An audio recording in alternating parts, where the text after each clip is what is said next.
Hello നമസ്കാരം. എന്നോടൊരാൾ back എൻഡിൽ ചോദിച്ചു, നിങ്ങളൊരു ബിസിനസ് കോച്ചാണ്, എന്നിട്ട് നിങ്ങൾ എന്തിനാണ് ഈ രാഷ്ട്രീയ കാര്യങ്ങൾ അഭിപ്രായം പറയുന്നത്? നമ്മളൊരു ബിസിനസ് നമ്മൾ സ്ഥാപിക്കുമ്പോൾ അല്ലെങ്കിൽ അത് നമ്മളൊരു പ്ലാൻ ചെയ്യുന്ന സമയത്ത് ദ മോസ്റ്റ് ഇമ്പോർട്ടൻറ്റ് തിങ് നിങ്ങളുടെ ജീവിതത്തിൽ ഇൻവോൾവ് ആകുന്നത് രാഷ്ട്രീയമാണ്.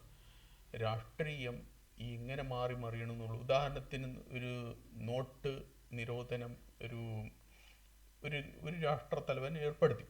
അത് നിങ്ങളുടെ ജീവിതത്തിന് എങ്ങനെയെല്ലാം ബാധിച്ചു എന്നുള്ളത് നിങ്ങൾക്കറിയാം. അപ്പോൾ പൊളിറ്റിക്കൽ സിറ്റുവേഷൻ്റെ വാല്യുവേഷൻ ചെയ്യേണ്ടത് ഒരു ബിസിനസ്സുകാരൻ്റെ കടമയാണ്. അപ്പോൾ സ്വാഭാവികമായിട്ട് ഇപ്പോൾ നമ്മൾക്കുണ്ടാകുന്നൊരു പൊളിറ്റിക്കൽ അൺട്രസ്റ്റാണ് യുദ്ധം കൊണ്ടെത്തിച്ചിരിക്കുന്നത്. ജൂതന്മാരും അമേരിക്കയും ഒരു ഏകപക്ഷീയമായിട്ട് ഇറാനെ ആക്രമിച്ചതിൻ്റെ ഫലമായിട്ടുള്ള ഒരു സിറ്റുവേഷനാണ് നമ്മൾ ഇന്ന് ഫേസ് ചെയ്യുന്നത്.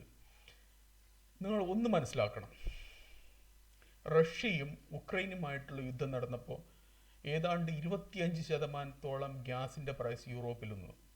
അപ്പോൾ ഇന്ന് നമ്മൾ അനുഭവിക്കുന്ന ഈ ഹോർമോസ് കടലിടുക്കിലെ പ്രതിസന്ധി അല്ലെങ്കിൽ ഗൾഫ് പ്രതിസന്ധി അത് എങ്ങനെ ബാധിക്കും എന്നുള്ളത് ഇവാലുവേറ്റ് ചെയ്യേണ്ടത് ഒരു ബിസിനസ് കോച്ച് എന്ന നിലയിൽ എൻ്റെ കടമയാണ്. അതേ ഞാൻ ചെയ്യുന്നുള്ളൂ. അപ്പോൾ അതിന് നിങ്ങൾക്ക് എന്തെങ്കിലും ബുദ്ധിമുട്ടോ അലോസരപ്പെടുത്തുന്നുണ്ടെങ്കിൽ നിങ്ങളുടെ വാല്യുവേഷന് കുഴപ്പമാണ്, നിങ്ങളുടെ രാഷ്ട്രീയത്തിൻ്റെ കുഴപ്പമാണ്, അത് എൻ്റെ കുഴപ്പമല്ല. രാഷ്ട്രീയം നിങ്ങൾക്ക് ഇഷ്ടമാണെങ്കിലും ഇഷ്ടമല്ലെങ്കിലും നിങ്ങളുടെ ജീവിതത്തിൽ ഡയറക്റ്റ്ലി ഇൻവോൾവ് ആകുന്നു. നിങ്ങളുടെ പെട്രോളിൻ്റെ പൈസ, നിങ്ങൾ വാങ്ങുന്ന സാധനത്തിൻ്റെ പൈസ, നിങ്ങളുടെ മാർക്കറ്റ്. ഫോർ എക്സാമ്പിൾ, ഞാൻ എക്സ്പോർട്ടിന് കോച്ചിങ് കൊടുക്കുന്ന ഒരാളാണ്.